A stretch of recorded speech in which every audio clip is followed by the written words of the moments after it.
Hey guys, welcome back to the another video. दिनैनि बे भिडिअ'आव जों लिप्सखौ बोरै ड्र खालामो बिनि बागै सावरायगोन। लिप्सनि ज' बेसिक शेप्स बियो फट'ग्राफनि एकर्डिं जानो हागौ। फट'ग्राफखौ बोरैहाय खेबनानै दोनदों बेबायदि जानो हागौ। लिप्सनि ज' बेसिक शेप्स बियो बेबायदि जायो। इजि आउटलाइनखौ बोनो थाखाय जिखुनु जाया पेन्सिलानो जाया मानो HB जों बेखौ बोनानै ला। 30 मिनिट्सआनो जाया मानो 1 आवार्सआनो जाया मानो बोनानै ला। रियलिस्टिक जुदि ड्र खालामनोबा समाया नांखागौ, समायखौ होखानांगौ जायो। लिप्सआबो डिफारेन्स टाइपनि थायो, जेरै एग्जाम्पल लार्ज प्लाम लिप्स, थिन लिप्स, शार्प फिल्ट्राम लिप्स, लार्ज आपार लिप्स, बेबायदिनो गोबां लिप्स थायो। बेलेन्स लिप्स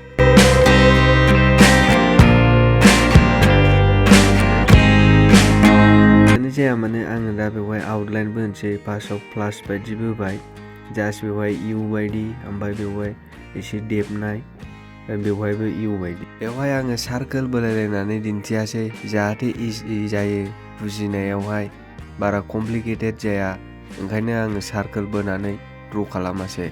बेसिक जे आउटलाइन आंना बियो जानानै फैबाय।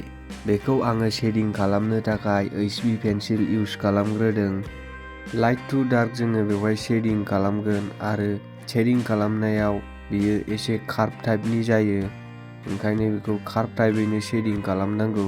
फार्स्ट लेयाराव प्रेसारखौ कन्ट्रल खालामनानै शेडिं खालामोबा मोजां, जाहाथे नेक्स्ट लेयार होनायाव मोजाङै ब्लेन्डिं खालामनो हायो। ओंखायनो जोङो शेडिं खालामनाय टाइमाव प्रेसारखौ कन्ट्रल खालामनानै ड्र खालामनांगौ।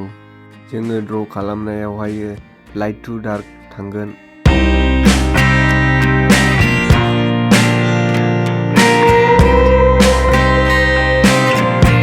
आङो दा मोजाङै ब्लेन्ड खालामनानै लाबाय, जाहाथे स्मुथ टेक्सचार फैयो, आरो आङो बेवहाय नेक्स्ट लेयार होबावबाय 2B पेन्सिलजों।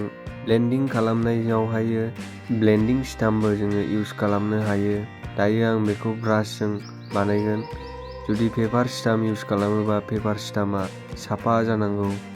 डार्क पार्टखौ आङो ड्र खालामनो थाखाय एसे 2B पेन्सिलजोंनो प्रेसार होनानै ड्र खालामगासिनो दङ। 6B पेन्सिलजों आरोबाव डार्क पार्कआव आरो शेडिं खालामबावगोन।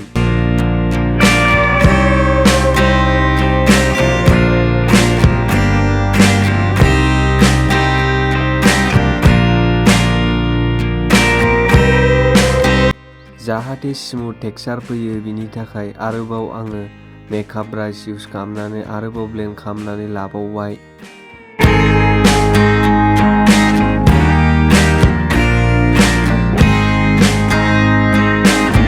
दायो आङो डार्क पार्कनि थाखाय इउज खालामगोन 6B पेन्सिल। बेबायदिनो लाइट टु डार्क जोङो ड्र खालामलांबाय थागोन फारि फारि। जेराव डार्क एरिया दङ आङो बेवहाय एसे लासै प्रेसार होनानै आङो बेखौ डार्क बानायनो नाजागासिनो दङ। बांद्रायबो प्रेसार होनो गोनांथि गैया। बांद्राय प्रेसार होयोबा ज' पेपारनि थिकनेसआ खमबा बेयाव पेपाराबो डेमेजबो जानोबो हागौ। साव जे रिंकल्स टाइपनि ज' टेक्सचार थायो बेखौ आङो दायो ड्र खालामनो नाजागासिनो दङ। फट'ग्राफखौ मोजाङै अबजार्भ खालामनानै ड्र खालामनांगौ। बबेहाय मा टाइपनि दङ, बबेहाय डार्क एरिया दङ, बेखौ नायनानै मोजाङै अबजार्भ खालामनानै ड्र खालामलांनांगौ। होमबानो ड्रयिंआ रियलिस्टिक जानानै फैयो। जेब्लायबो ड्र खालामनायनि आगोल फट'ग्राफखौ मोजाङै अबजार्भ खालामग्रोनांगौ। अबजार्भ खालामनानै बुजिनो नाजाग्रोनांगौ, ओमफ्राय ड्र खालामनांगौ।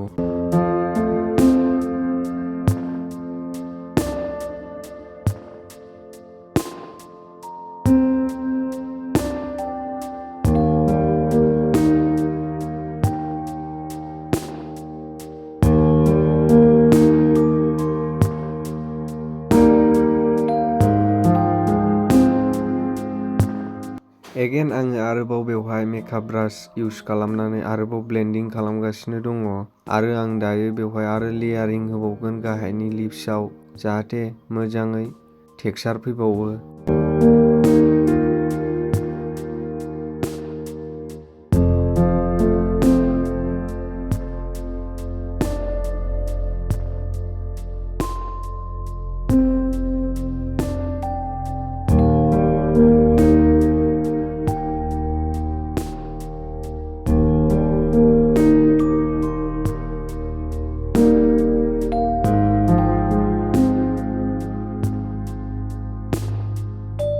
एगेन आरो आङो बेवहाय आरोबाव रिंकल्स टाइपखौ एड खालामगासिनो दङ आरो हालका बेवहाय शेडिं होनोबो नाजागासिनो दङ।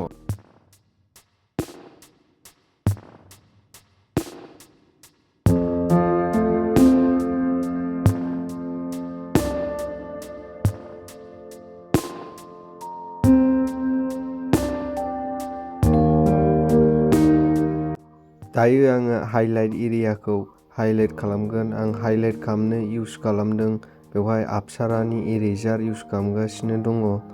हाइलाइट होयोबा आरोबाव रियेलिस्टिकनिफ्राय रियेलिस्टिक नुसिनगोन। बेवहाय मन' इरेजार इउज खालामोबा साबसिन जायो। मन' इरेजारनि ज' टेकनिक्स बियो फिसा, ओंखायनो फिसा हाइलाइटखौबो बेवहाय होनो हायो। दायो आं बेयाव मेकानिकेल पेन्सिल इउज खालामनानै एसे शेडिं होगासिनो दङ रिंकल्स टाइपखौ।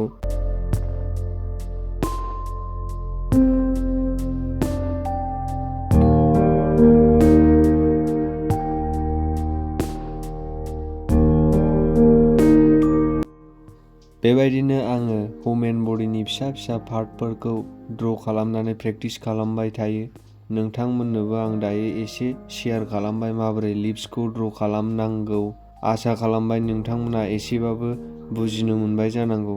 दिनैनि भिडिअ'आव एसेनोसै। Do practice to improve. Thank you so' much four वाचिं।